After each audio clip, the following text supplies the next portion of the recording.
कुरुड़ा महोत्सव कमिटी पक्षर आज महोत्सव पड़िया परिसर में चारारोपण कार्यक्रम बुधवार अनुष्ठित हो जाइछि।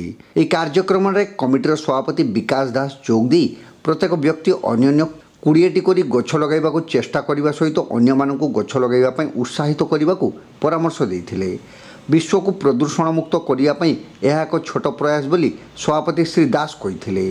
आंब, लेंबू, तेजपत्र, धात्रीगणा, गुआ, नड़िया आदि वृक्षारोपण करा जायथिला।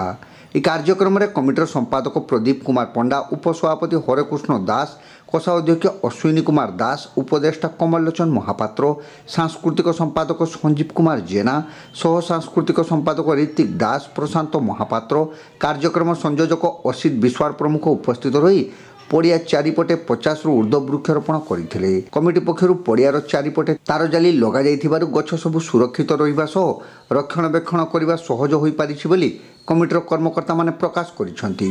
कमलोचन महापात्र समस्त टुना होई बोली डाकंती। वो बाजार कमिटीर प्रेसिडेंट हमर ए जे कुरुड़ा महोत्सव रो मो उपदेष्टा मंडल सदस्य।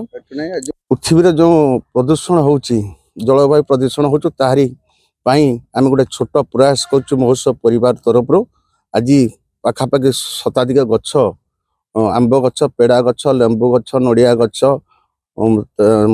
तेजराति पत्र गछ, ये सब गछ आम आज समस्ते मिसी आम गोटे छोट प्रयास कर आज लगेचु। आम भावुचु चारि पाखरे आम बर्तमान जाली दे घेरा करइछु। आमर एठी पानी टांकी अच्छी। ए पानी टांकी आम कनेक्शन सब दिखाई पाखर मध्य देखुं पुखरी भी अच्छी।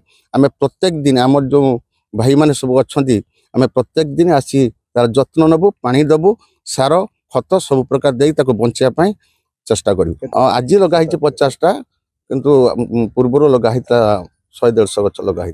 आमर बैरिकेड कराई एपटे गड़िया अच्छी, गोटे बड़ गड़िया अच्छी। से गड़ियाटा गछ खोला होता एवं आमर तार जाली रखाई एवं जगुआली ता मध्य रखाई। वृक्षारोपण ये बाछिले जे आजिकल आपण मैंने जानी आम समस्ते जानी पृथ्वीर प्रदूषण बढ़ी चलती एवं भारत में मध्य दिल्ली ये आम ओडिशा रे सहर जे एते प्रदूषण है जे कि आम ताकू रुकिबाई एटा गोटे छोट प्रयास आमर महोत्सव तरफ कुरुड़ा महोत्सव तरफ रक्तदान शिविर हो सारी एवं आमर फ्री हेल्थ कैंप ये हुए। यही वर्ष दुखर विषय आम करूँ किंतु सब वर्ष हुए।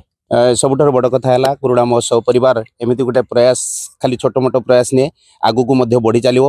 आम कुरुड़ा महोत्सव परिवार तरफ रखीचु जे प्रत्येक मास आम गोटे समाज सेवा उन्नतिमूलक कार्य करूँ।